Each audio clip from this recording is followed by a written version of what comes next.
Ladies and gentlemen, good day and welcome to Hindustan Petroleum Corporation Limited Results Conference Call hosted by Antique Stock Broking Limited.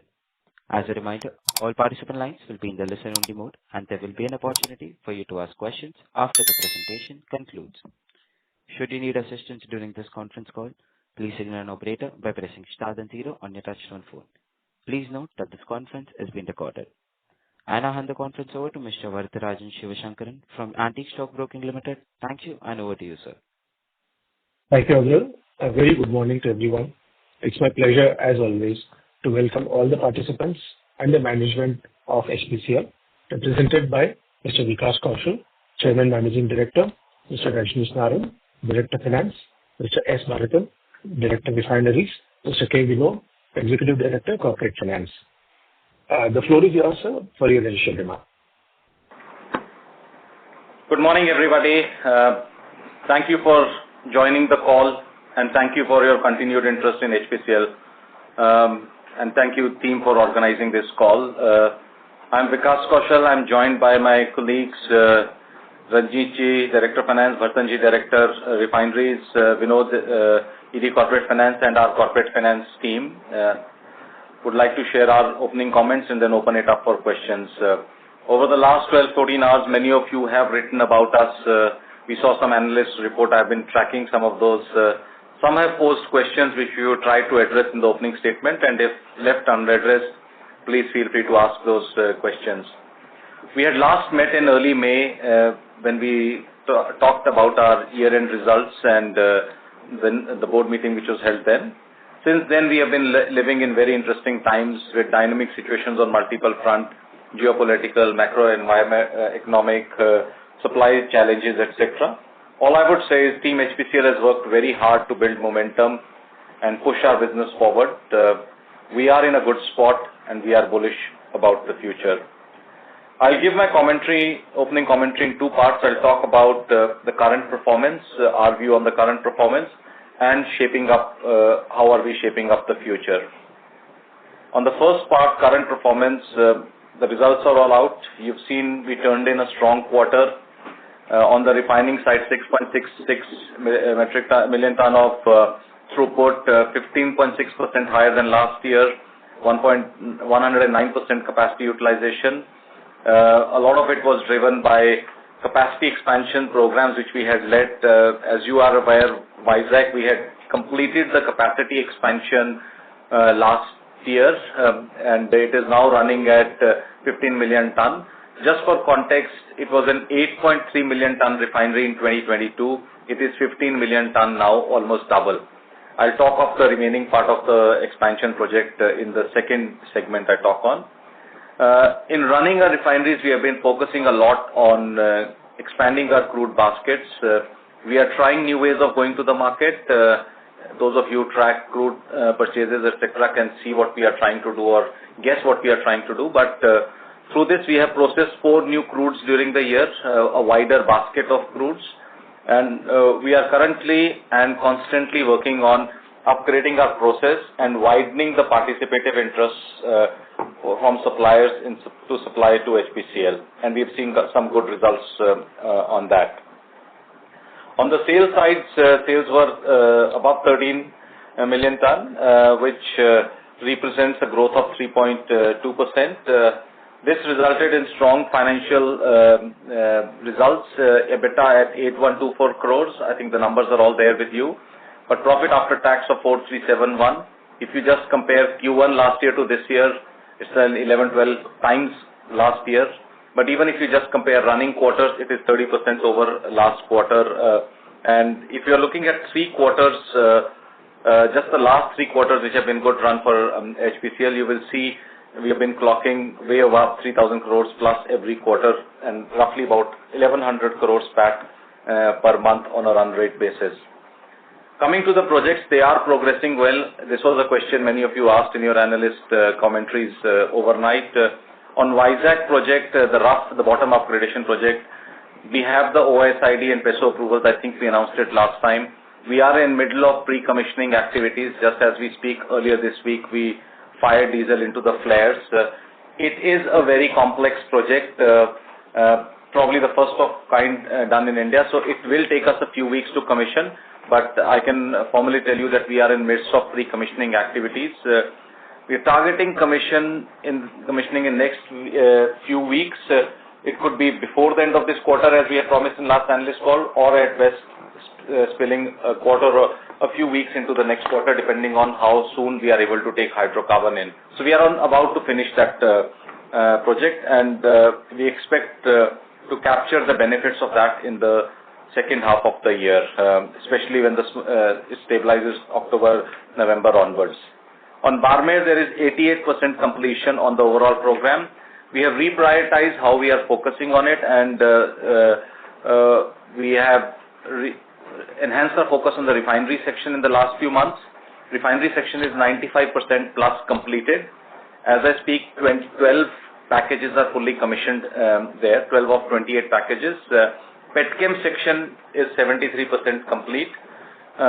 We have started the process of taking safety approvals and PESO approvals for the packages which we are commissioning, and we are gearing up for crude in, as we had said, in this year. We will do it in two parts.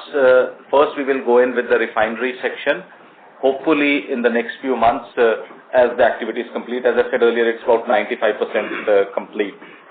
Many of our other projects are going on track.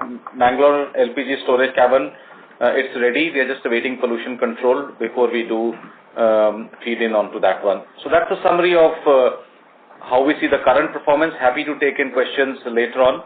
But let me talk also about how are we preparing for the future.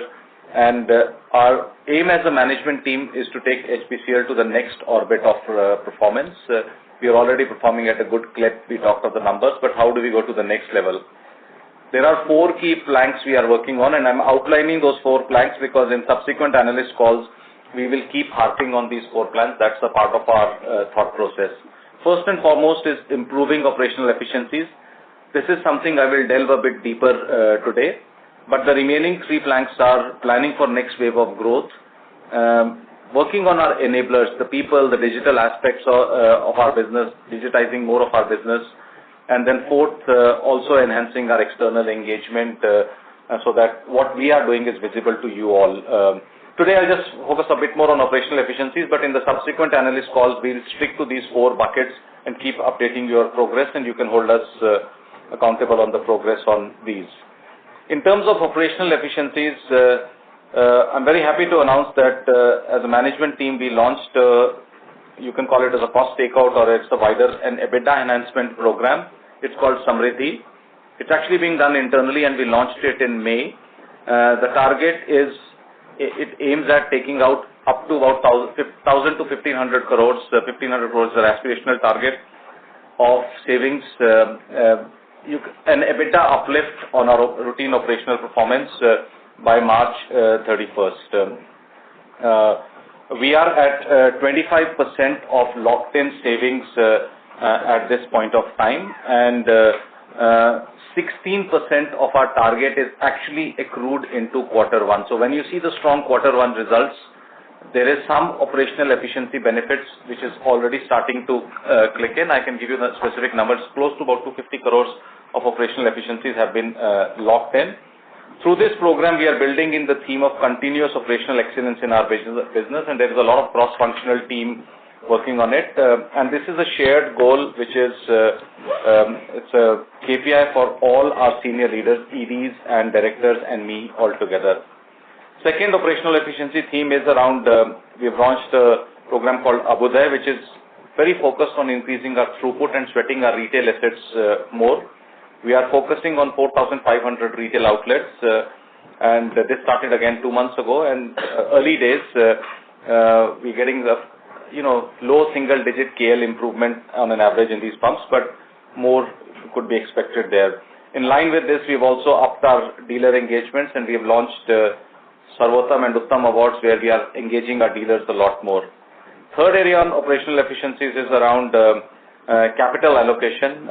We have been, I would say, a bit more stringent on new capital allocation and roughly going at around 2/3, 60 to 70% of the run rate of last year in terms of new projects which we are looking at. The idea was to work on debt equity and deleverage ourselves a bit, the results of which you would have seen in the financial results. A few points I wanted to cover on the other aspects also. We are focusing a lot on sweating our assets. There is a better performance on fuel and losses in our refineries. I talked about crude sourcing. I talked about throughput increase on refinery.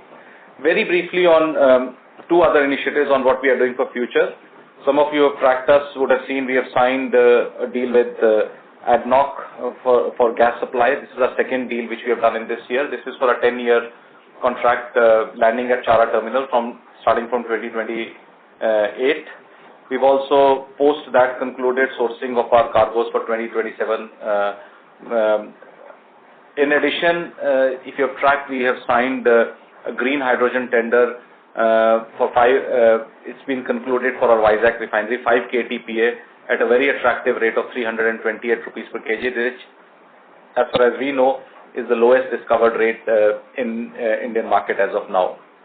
I briefly touched upon our digital transformation. We believe there is a lot more efficiencies which are feasible through redoubling our efforts on this. We had a program called Parikal, but we are now taking the fresh wave of initiatives. It's a program sponsored personally by me and along with my leadership team, and we believe this will drive the next wave of operational efficiencies for us.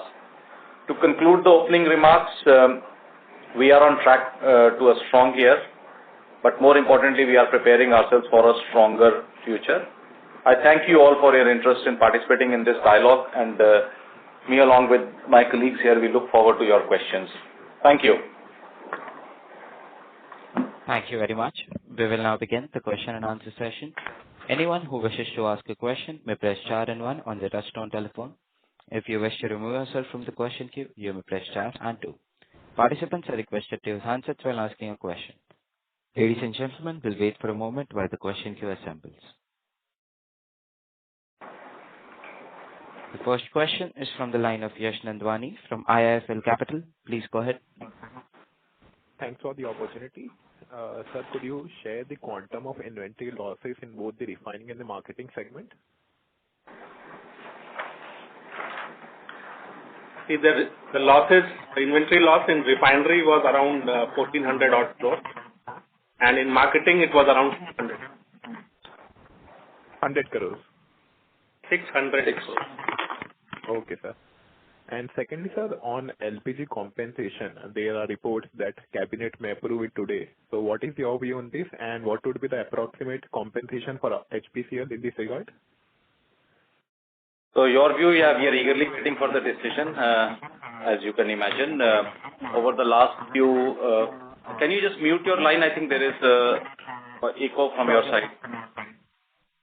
Yeah. So we have been in discussions with the government over the last few months, as you can imagine, giving them all the data which they need. The decision, of course, has to be taken by the government of India, and we also read the same news as you do, and we are also waiting for the same outcomes there.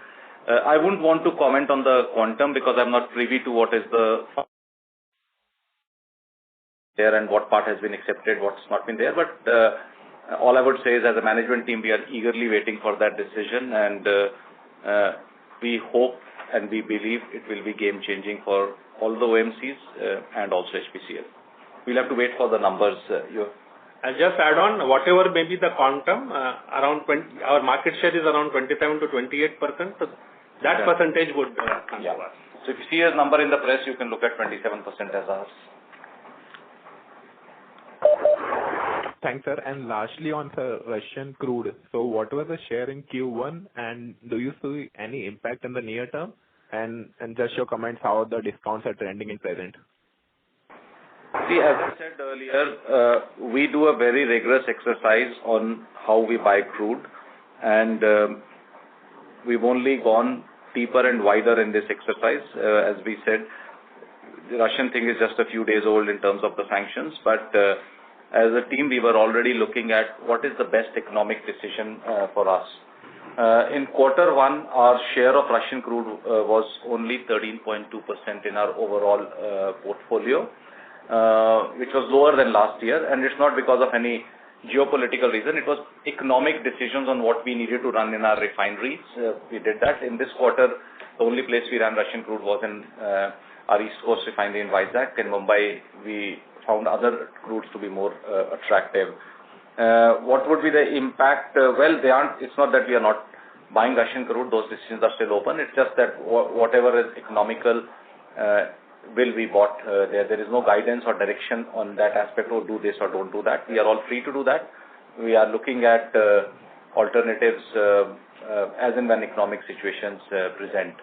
If we were not to buy Russian crude for any sanction-related reasons, the impact is not too significant for us, as you can do the back calculations from the numbers. It was only 13% of it. Do the 13% and do whatever little discounts you get on that crude. It's not a very significant impact. Thanks a lot. Thank you. The next question is from the line of Yogesh Patil from Dolat Capital. Please go ahead. Thanks for an opportunity, sir. Sir, sharp reduction in a gross debt, approximately 12,300 crore compared to the previous quarter. Sir, if you could give us some idea how much it was reduced due to the lower requirement of the working capital. That's one thing. Going forward, do we have any target of net debt to EBITDA or total debt to equity, which will be for the period of FY26-27? If you could share details on this side.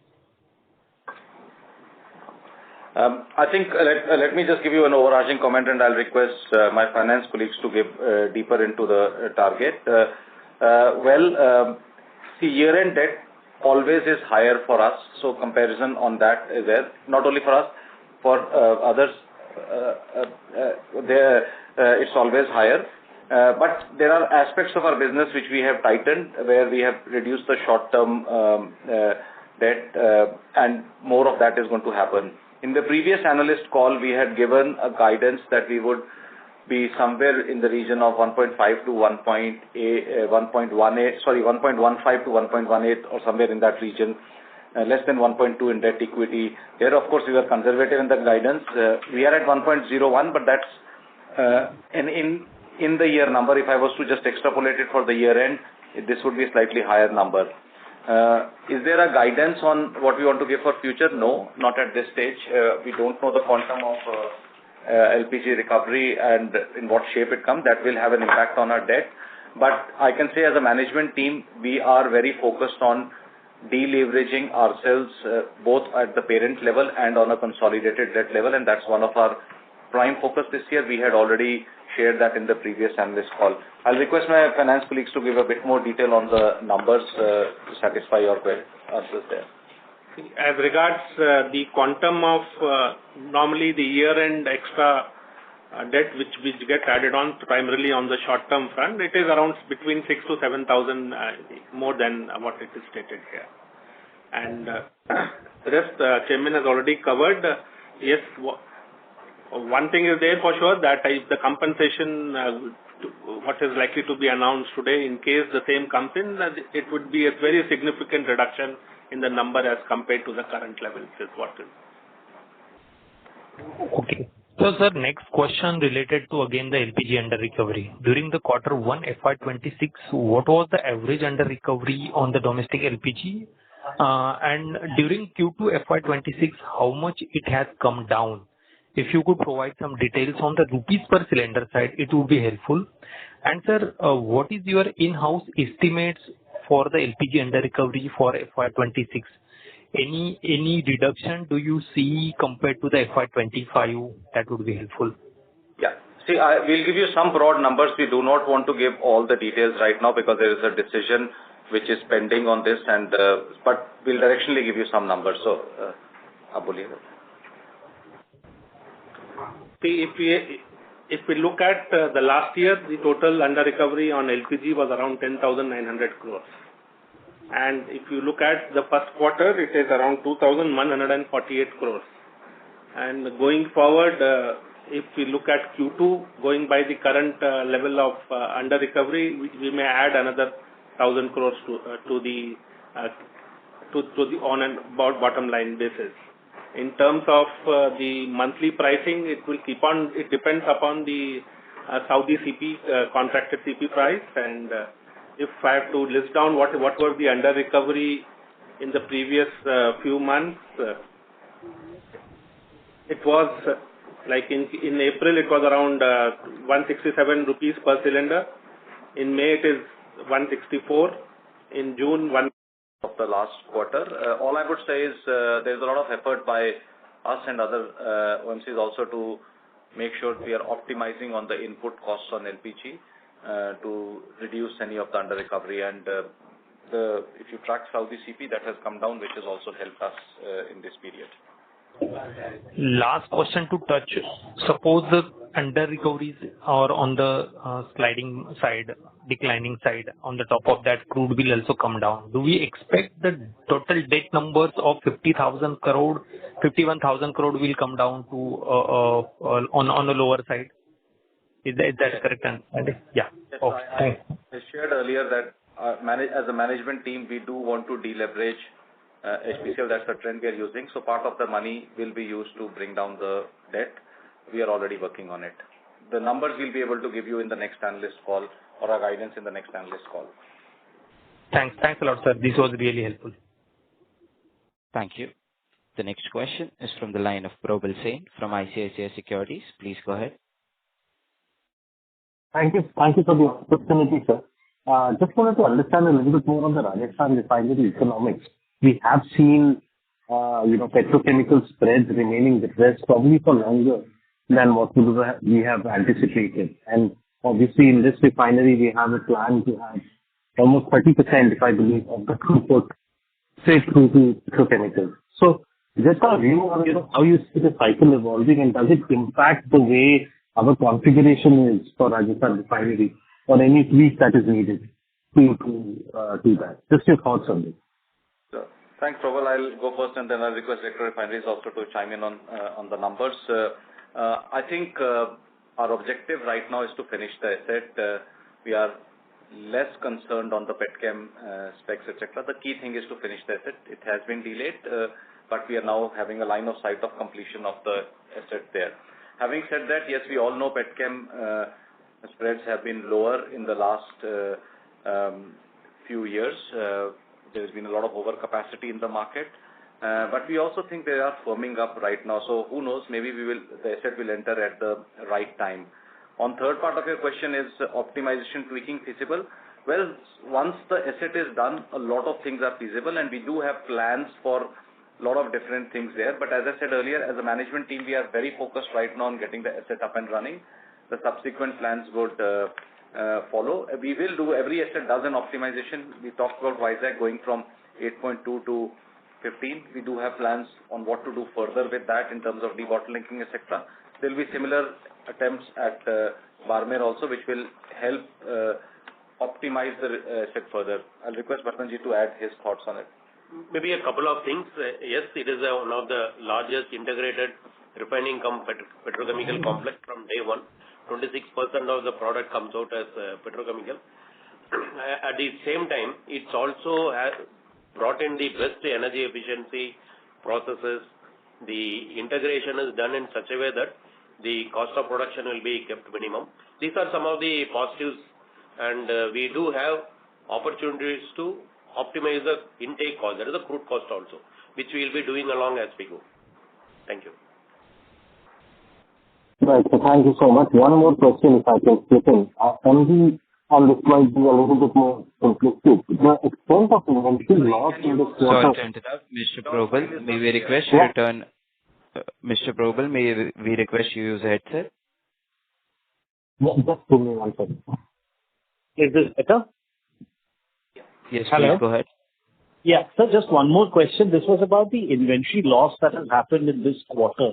Forgive me for sounding simplistic, but the extent of loss seems to be a bit larger than I think what most of us were looking at. So just wanted to understand, is there something we are getting wrong in terms of the holding period or the price changes?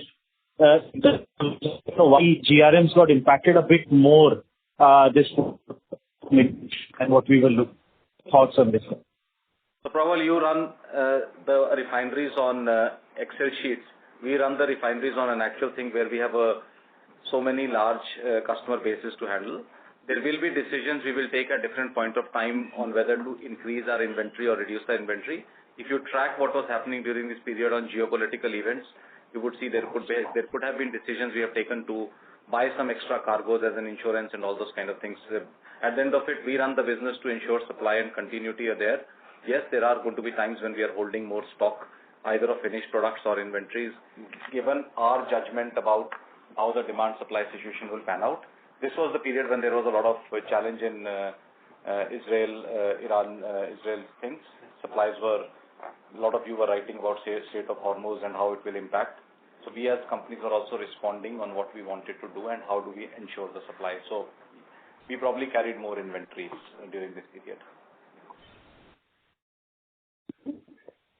Yes, that is very helpful. Thank you, sir.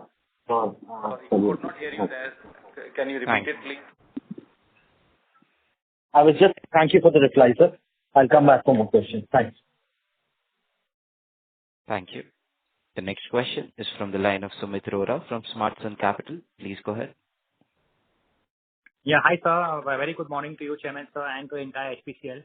Sir, firstly, I would like to congratulate you. It's an extremely superior performance what you have delivered.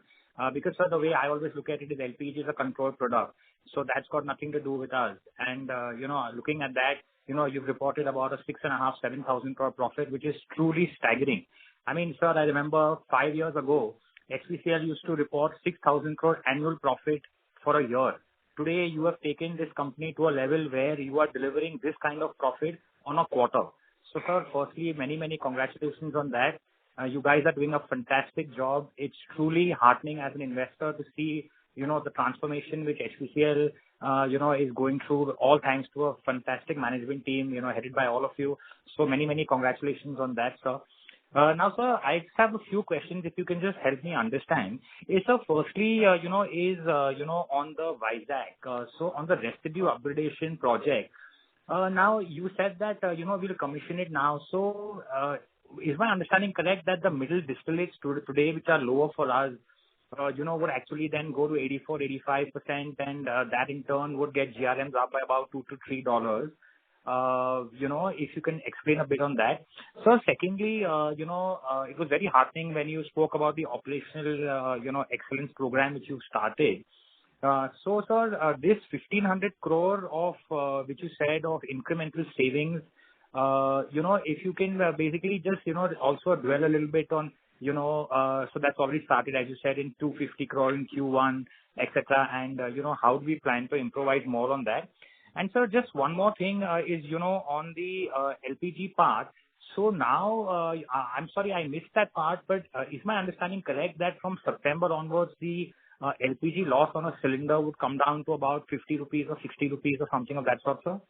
Thank you very much. Thanks, Sumit. Thanks for your kind words for the management team.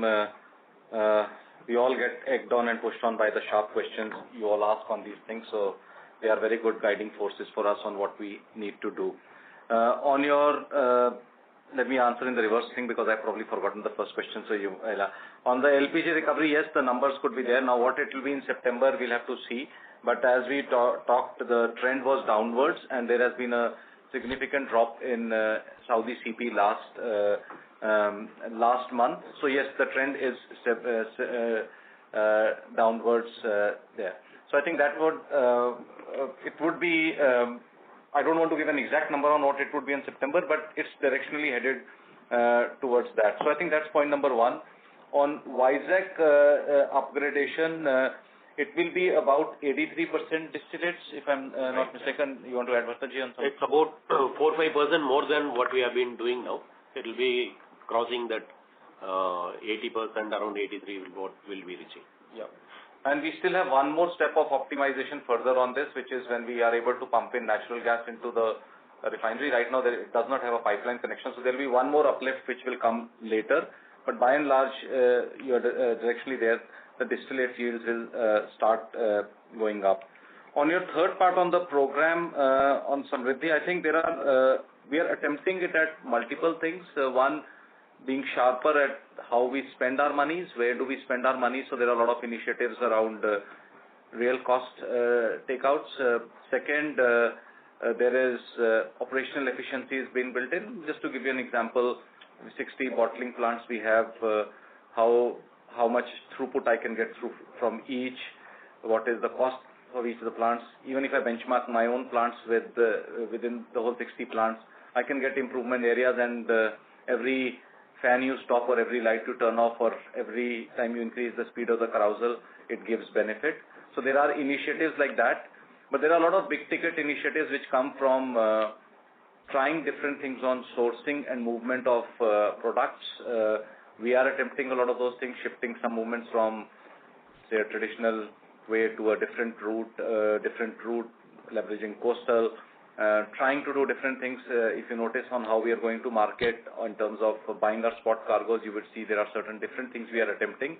I won't say thing A is the strategy or the thing B is the strategy. All I would say is we are much more nimble in terms of what we are attempting in the market. Just for one example, I can quote this because this is in public domain. We used to earlier go and buy one cargo every week. Now there are times when we go to the market to buy 4 together. So those of you who understand cargo buying, you would know the leverage which can happen both in terms of our own optimization versus what we get from the market is there. The participative interest in our cargoes at times is really high. Our teams are running very hard. We have upgraded some of our tools in terms of optimization. So there are a lot of, I would say, 1,000 such things which are happening all across the place, which will give us the results. It's a very ambitious target. I think we are very confident of getting to 1,000 plus, but we want to push ourselves towards 1,500. Just to give you context, if it's 1,500, this will be $0.6 per barrel for the total number of barrels we sold. Am I right on that? 0.6. For everything we sell this year, this will be $0.6 per barrel if we get to 1,500. Even if we fall short slightly, and we will keep reporting in on analyst call. If you ask my thing on where I'm willing to give a guidance, I'm willing to give a guidance between 1,000 to 1,500. Somewhere in that range we will fall. I'm confident of 1,000. 15 is a aspirational goal, but we will work for that. Sure, sir. And sir, just if I may just add one thing now, this has an investor point of view, from an investor angle. So I truly understand that, we are going to now delever, etc. But sir, at some point of time, after you finish delevering and, when you're satisfied with all your financial matrix ratio, I sir humbly request that, you must consider buyback. Because sir, today our market cap of 80,000 crore versus a balance sheet value of 2 lakh crore clearly is a big mismatch, and there is absolutely no question that, a company of this magnitude cannot be trading at this paltry market cap. So I would humbly request, sir, if you can, at the opportune point of time, please do consider this, because it will definitely be very value accretive for all stakeholders. Fair point. We take note of that. Thank you, sir, and wish you all the best and good luck to you for the future, sir. Thank you. Thank you. The next question is from the line of Nitin Tiwari from Phillip Capital India Limited. Please go ahead. Hi, sir. Good morning. Thanks for the opportunity and congratulations on good set of numbers and YY improvement in your reported numbers. So my first question is related to your refinery margins. So the refinery margins were, for lack of better words, rather disappointing in this quarter at $3. Whereas all the crack spreads, if we look at whether it's basically gasoline or gas oil, all the crack spreads have improved on a sequential basis. So why is that the case? And even if we adjust for the inventory losses that were there, still the adjusted refinery margins would be lower than what they were in the previous quarter, whereas the crack spreads have improved on a sequential basis. So how should we look at this metric going ahead? I mean, what your guidance would be on that, especially in light of the project Samriddhi that you pointed out, where you are looking at cost savings, etc. So, your thoughts on that, please. That would be my first. Sure. I think on the refining margins, what you see are after the inventory losses, we'll give you the specific numbers on refining margins if the inventory losses weren't there. If you look at the core GRM, if the inventory losses were not there, HPCL has a core GRM of 6.54. Now, if you have to compare it with respect to the Q1 of last year, it was $5.35 there. So it has improved compared to last time. Sir, I was referring to sorry for the interruption, sir. I was referring to the March quarter. Your reported number was 8.44 and adjusted for an inventory gain, it was 7.1. Correct me if I'm wrong over there. Whereas the crack spreads have improved versus the March quarter. So ideally, our refinery margin should have gone up in June quarter. I mean, unless until there's something else actually which you would probably want to highlight. See, if you look at the cracks and spreads, don't get factored as part of inventory losses. So even if you look at Y on Y, it is even quarter on quarter. Yes, you are right. It was 7.1 if I go by the Q4 24-25 number, which is 6.54 in the current quarter. And the differential is primarily because of the spreads also and the configuration of the refineries which we have. But in terms of the various performance of the refinery is concerned, per se, if you see, we had a lowest fuel and loss in this quarter. And sorry. Yes, sir. Sorry. Yeah, please. I appreciate the lower fuel and loss part. That's why, I was not able to put everything together. If our fuel losses are lower, if the crack spreads have improved versus the March quarter, then why is that our adjusted refinery margin still lower than the March quarter? Yeah, I think we've explained the numbers. These are complex assets. Sometimes some things fall in a particular direction there. Because if you see between quarter on quarter also, while it is lower, it's not an alarmingly lower number that, we have suddenly forgotten how to run refineries. I think we are conscious that we need to improve that. There is a lot of efforts. You talked about Samriddhi. Yes, it includes a lot of improvement initiatives. We know the areas where we want to improve, and there will be a concerted effort on it. Hopefully, in the subsequent quarters, you will see the core GRMs going upwards as first the rough comes up, and some of the operational initiatives which come up, they also sort of operational improvement initiatives. They start giving results. See, when you start comparing numbers quarter on quarter, there are always sometimes a particular month, a particular unit was down and all those kind of, or was under a turnaround, etc. So I think those things are, I would say, more in the realm of operational, I would say, day-to-day operational challenges. There was nothing alarmingly different from the way we ran the refinery. Are there areas where we can improve? Absolutely. And you will see that improvement in the coming quarters. Fair enough. My second question would be with respect to the ethanol blending debate that is going on in the country. And so just wanted to understand that what is the current ethanol blending rate? What is our target, if at all, this rate is going to go up? And what is our ethanol sourcing price at this moment? So, on the ethanol blending, yes, there is some debate. We all know it's got accentuated after some influencer also wrote about it recently. 20% blending is a mandate by Government of India. All of us have to follow that mandate. If I'm not mistaken, I don't remember the numbers offhand, but that you can correct, but we are close to 19 point something, 19.95 or something. We are following the mandate, and our plan for this year is to follow the mandate. In terms of ethanol sourcing, there is an industry-wide optimization which happens on ethanol sourcing so that the distances are traveled less.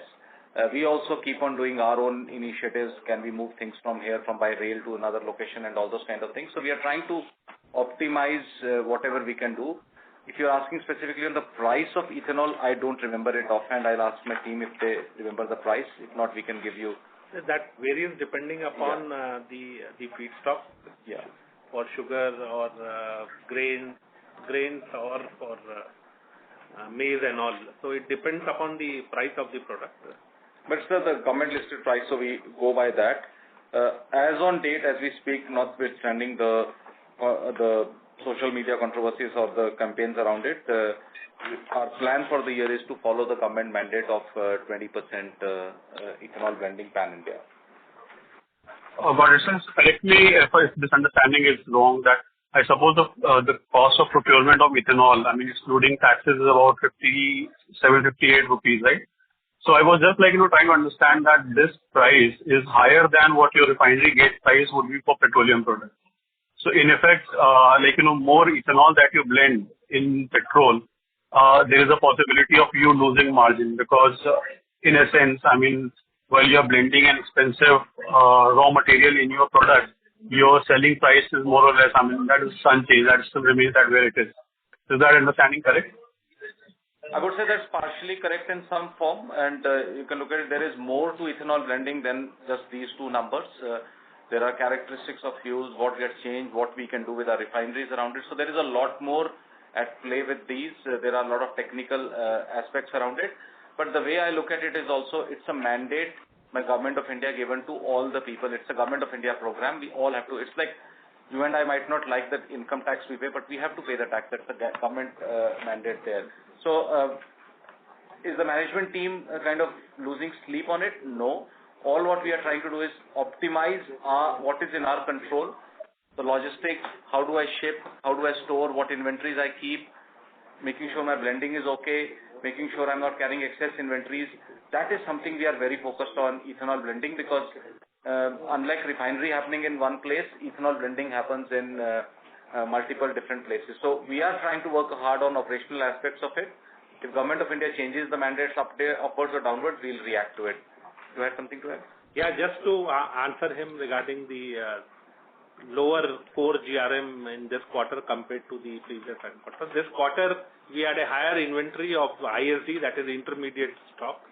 And once this will be converted into the final stock, that value will get realized in the subsequent quarter. In the July quarter, that would have already come. So it is not loss of value. It's the only thing is that on the month end, when this period got closed, this product was lying as an ISD where the valuation is less. And just to give you more comfort around the entire thing, the reason for that is that's what I said earlier. One of our units was under maintenance. One of our diesel converting units was under maintenance. So we had to carry more intermediate in our tanks, which will get processed. So when you see the next quarter's numbers, you will see that reflecting in the higher distillate yield for that refinery. So it was more of an operational thing, nothing unusual. Understood. Thank you so much for the answers. I'll get back in the queue for more. Thank you. The next question is from the line of S. Ramesh from Nirmal Bang Equities. Please go ahead. Good morning and thank you very much, and congratulations on your results despite all the challenges. The first question is, if I may clarify, there was a mention of a figure of 1,000 crores for LPG losses. So are you suggesting that the LPG loss will come down by 1,000 crores? Yeah, going by the current level of the Saudi CP prices, in case there is no change in the retail selling price of the cylinder, what you are saying is right. Yeah. Okay. Now, going to quarter one, Director Finance talked about quarter one under recovery being lower than just the prorated of last year. Okay. So if you look at the Vizag rough project, the overall capex is about 30,000 crores as per your presentation. So how much is the balance, the actual project cost for the rough project? And if you look at the break-even analysis, I'm just trying to get a sense. If you take the entire 30,000 crores, you need an upside of around $4 just to break even on the interest and depreciation. So how would you see the economics of this capex on the rough project, and what is the absolute margin you require on an integrated basis for Vizag to make it profitable and get double-digit ROC? So I think just on the capex, the total capex, what the number you said, give or take a few hundred, is exactly the number. Part of it is already been capitalized, which is the refinery expansion section. I talked in my opening comments about 8.22 MTPA going on to 15 MTPA refinery, and a throughput in the first quarter was actually 4 million tons. So that part, the benefits are already starting to come in with the rough getting commissioned and stabilized. I would also use the word stabilized because it is a complex technology, first time being attempted in India at this scale. We would see an uplift on the distillate yields and resulting uplift in the GRMs. The way we look at it is, it is going to be a profitable project. I don't look at it, actually we don't look at it the break-even the way you are looking at $4 break-even and all, because there is a lot of complexity which can be done. The way rough works for us, even more than just what is the distillate yield thing is, it allows me a wider spectrum of crudes which I can handle and give me more collateral benefit as an organization. And when we have Rough and Barmer all coming on stream, our asset footprint is higher, our choice of we can process more dirtier crudes. We can manage our crudes between our refineries. We can do a lot more asset-based swaps, etc. The flexibility is something which will not get translated into just the IRR of that project. The flexibility goes into the system there. So as a management team, we are not really worried about $4 being, or I don't know how the $4 calculation is there. It doesn't rest with me fully, but I'll let my finance team answer on to that if they have question. But we are quite confident that once REF comes in, we have an incremental lift off on our EBITDA month on month, and already we are seeing an incremental impact on EBITDA, as one of you just mentioned in terms of how the trajectory has gone upwards. So we are quite confident on where we are. We are, I would say, cautiously optimistic on this getting completed. Cautious we are using because, as I said earlier, it is a very, very complex technology. But anything to add on this? Yeah. Okay. Hello? Yes. Please, if you have a follow-on question, please let us know. Yeah. So before I go to the next question on CNG, so the reason why I asked about Vizag is, branch accounting notes in the results on page 2 of the auditor's notes, there is a loss of 512 crores after taxes. So post the rough project and the expansion benefits, from which quarter can we expect that number to become positive, and what is the kind of steady state run rate, because that's part of your overall results, right? So just to get a sense in terms of that number, that's a loss as we speak in the first quarter. Yeah, but the losses, because in my initial statement I had given you the inventory loss at refinery of more than 1400 odd crores. So that primarily is the reason that it had gone into it. Okay. So on CNG, can we get the details on the standalone GAs in terms of what is the current sales volume in first quarter compared to the last year first quarter, and if possible the fourth quarter? You've given some numbers for the full year in the annual report, but just to get the quarterly run rate, if you can give us the standalone city gas distribution sales for your 14 GAs, and how many of them are in commercial operation now? See, if I have to just give the sales volume, in this quarter it is around 32 TMT of CNG sales, vis-a-vis 22 TMT in the previous quarter. And what was your next question? So what will be the corresponding number for fourth quarter 25, and how many CNG stations are in? Pardon? 22. 22 for and so 1Q 25. For fourth quarter, what will it be? Last year, 27. Sorry. 27. So fourth quarter 25 is 27. The current quarter is 32. Q4 of 24-25 was 27 TMT, and okay. The corresponding period Q1 24-25 was 22. Yeah, got it. So how many CNG stations or GAs are in commercial operation now, and when do what would be the number? Total CNG stations is 2070 odd CNG stations under HPCL, but in our GAs it is around 350 odd.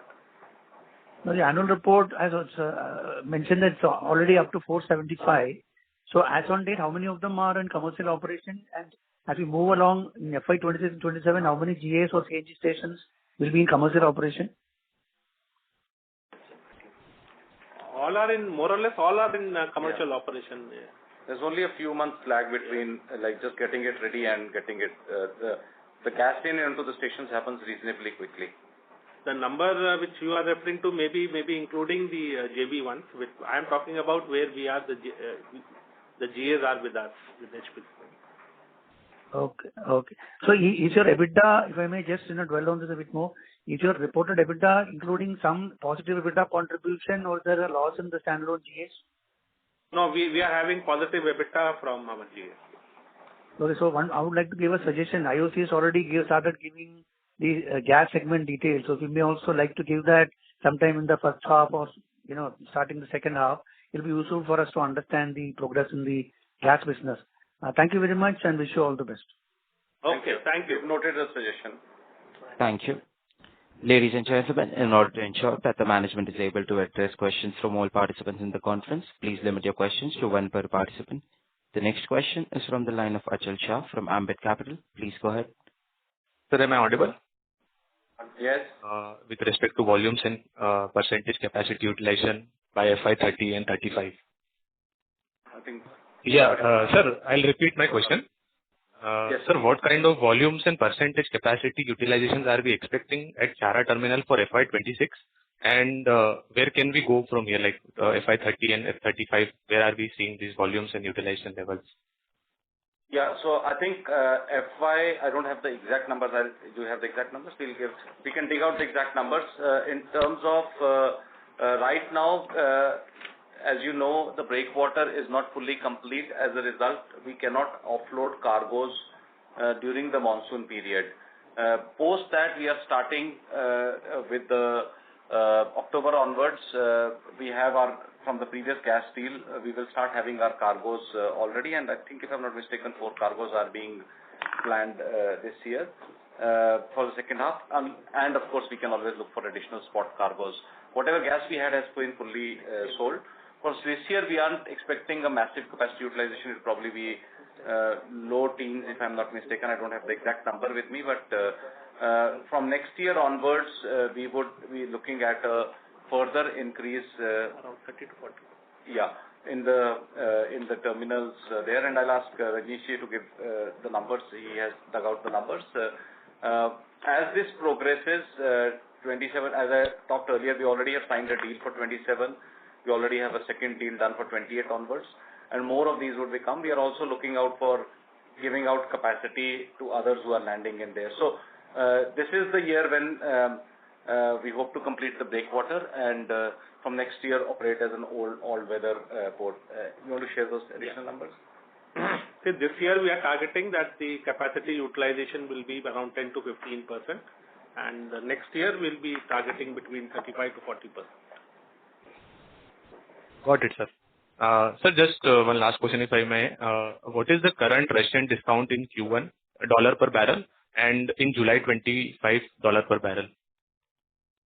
That depends on the moment of the trade, and difficult to give you a broad number on what is the things. I gave you what is the impact on us and what amount of Russian crude we are using, which was 13%, and I told you that the impact, if we were to use zero, was not, or it was easily absorbable by us in terms of our current performance. I would not like to go into specific discounts on any specific cargo. Thanks, sir. Thanks for the clarity. Thank you. The next question is from the line of Mayank Maheshwari from Morgan Stanley. Please go ahead.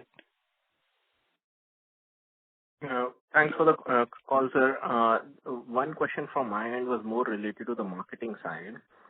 If you look at both on diesel and gasoline, you have seen a bit of a loss in market share.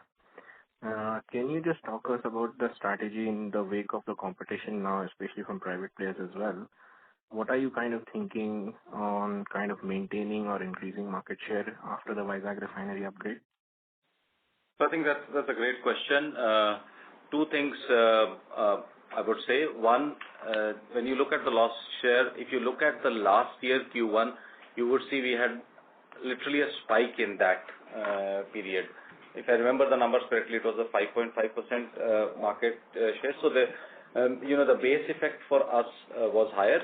Having said that, we believe we could have done better in the market. July has been better for us. In terms of fight from competition, well, that's a reality. We have our own strengths. The private sector has their own strengths.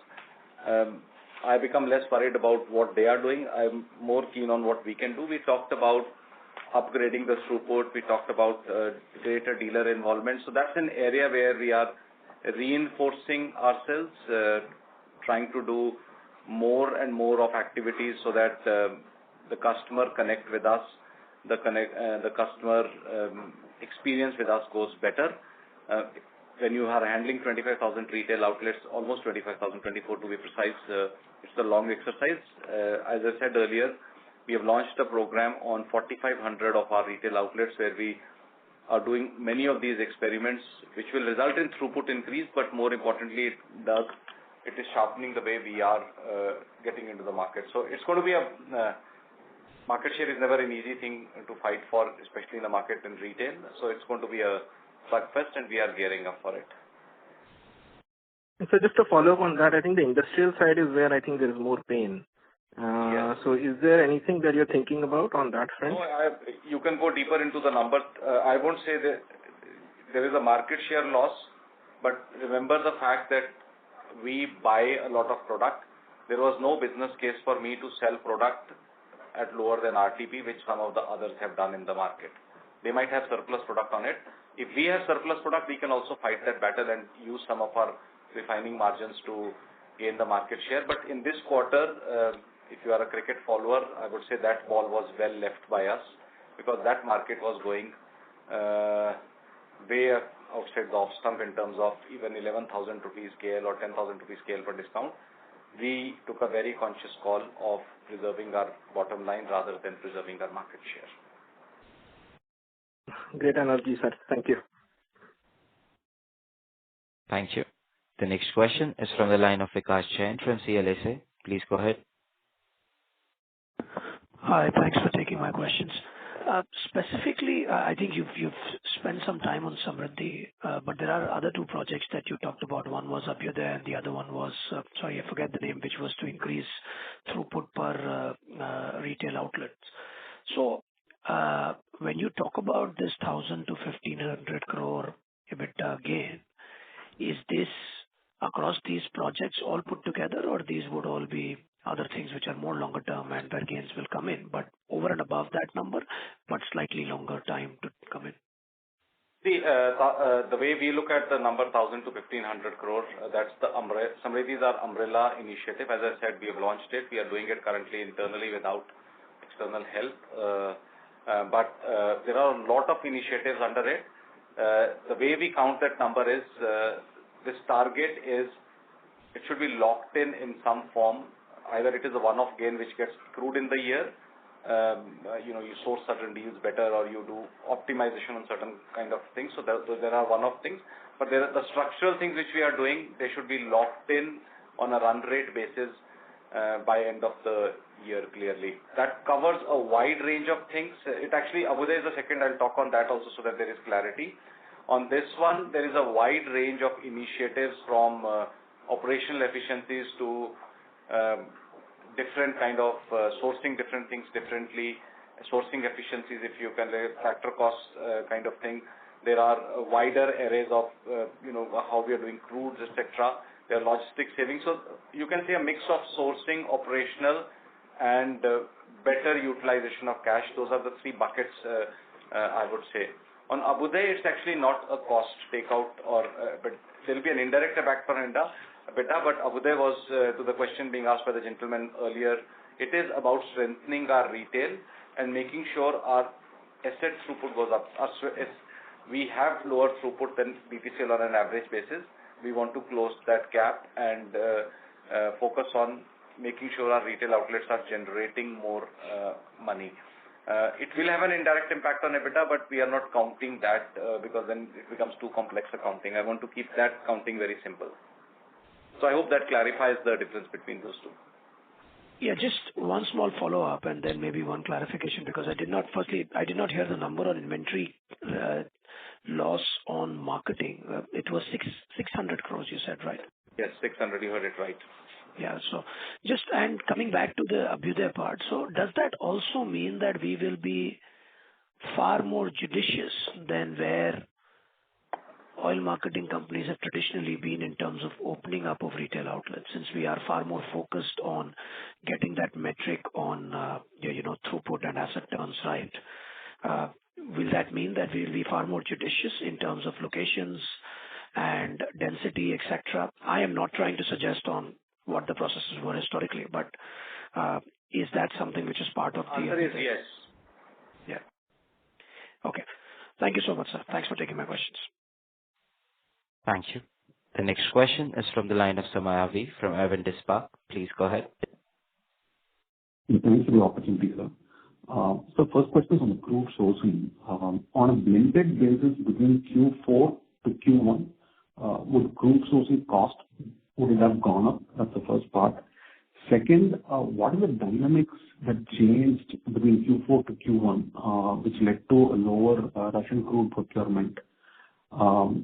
And you also mentioned that it was more used on the eastern part. Is there a freight cost angle or anything? What dynamics changed, and is that kind of reversing now? That's my first question. Yeah. Did you get the first part of the question? Yeah. See, if you look at the results, that itself is signaling that the crude cost has come down. That is primarily because the crude prices have softened. So, yeah, that is getting reflected by almost a reduction of 10,000 crore in the cost of goods consumed. Sorry, sir. Just a small clarification there. I was referring to the crude discounts that we get on a blended basis between Q4 to Q1. Has that narrowed on a blended basis for our overall portfolio? It's very difficult to give an answer to that because every week you go for crude buying, the discounts vary. It's a very dynamic market. It's a demand-supply driven market. So I won't want to generalize on it. I think at a general level, you can take the guidance which Director of Finance gave on the overall crude because otherwise we'll be giving you a wrong impression. Crudes vary. Same crude could be on a discount, a lower discount or a premium this week and on dated Brent, and next week it's in a different position based on who has the cargoes, etc. So we'll probably leave it at that. On the other part, on your East Coast versus see, when we buy the crude and we process it, there are two aspects we should understand. There is obviously a cost of it, which landed cost, yes, rates are different, etc. But that is only one part of it. The bigger part is what do I do with the crude and what do I do with the mixture of the crudes I have? What demand am I meeting? So there is a big science behind, each crude has its own signature, the essays around it, depending on what products I have, what inventories I have. It's a very complex buying thing. So it's not just crude price and the freight landing at my refinery. That's only one time the input. There are times when we buy a crude which is much more expensive than what is landing cheaper because that gives me a product set which I can sell in that month at a much better price and hence my net realization is better. So it's a very complex process, I would say. But in generalization, if you ask me to be more specific on why it wasn't used in West Coast, well, when we went to the market, we got better crudes which were giving us better realization. A lot of, if you see what has gone up in our portfolio in that period is actually West African crude. So we managed to get some good cargoes on West African crude. It comes in distance and time is shorter there and freight is shorter. So, and then they were matching the products which we wanted to sell. So our portfolio has got a bit more, the West African crude in our portfolio has increased during this period. So essentially, I'll only just say that the decision to buy crude doesn't depend upon what is the extent of discount being given, but on which crude will make more higher product, GPW we call it, higher gross product worth of, or what value it will create in our system through our model. Understood, sir. So one clarification on the debt part. What was the working capital release this quarter? And also you did mention Q4 generally is on the higher side. So if you just help us bridge between Q4 to Q1, what are the moving parts in terms of debt reduction? This quarter, the short-term debt is around 6,547, primarily which is used for the working capital. And in March, it was around 20,000 crores. And the second question was, how much is the spike in the year end so that they can factor it into around 6,000 to 8,000. Yeah. Helpful, sir. Thank you. Thank you. The next question is from the line of Saurabh Handa from Citigroup. Please go ahead. Yeah, thank you for the opportunity. So the questions are primarily pertaining to the LPG side. So assuming there is some announcement in the near term on LPG subsidy, is it fair to assume this would pertain to last year's under recoveries? I think difficult to comment on it because, as I said, all things are under review. You've also read what's in the press. I can only comment on it. I won't comment on what's being discussed between us and the government.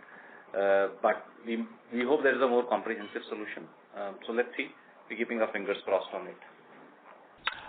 Just on that, I mean, is there any discussion on a better mechanism for you to account for subsidy receivables from the government? Because otherwise it just significantly, understates your income statement if you aren't able to account for it at least as a receivable, which was the situation prior to this buffer accounting. No, understand that. I don't know whether that's the topmost thing government wants to solve. I would leave it to them to handle it. See, the way I know this causes a concern to all who are tracking it, and it causes, ideally, I would also like to have a clean, consistent set of reporting quarter on quarter without having to explain buffers, etc. But that's also the reality on it. Again, as a management team, we work within the constraints where we operate in, and we try to do our maximum on the operational side. So let's see. Hopefully, things will. Let's wait for the decisions. Maybe some things will come out which will help us all understand this thing better.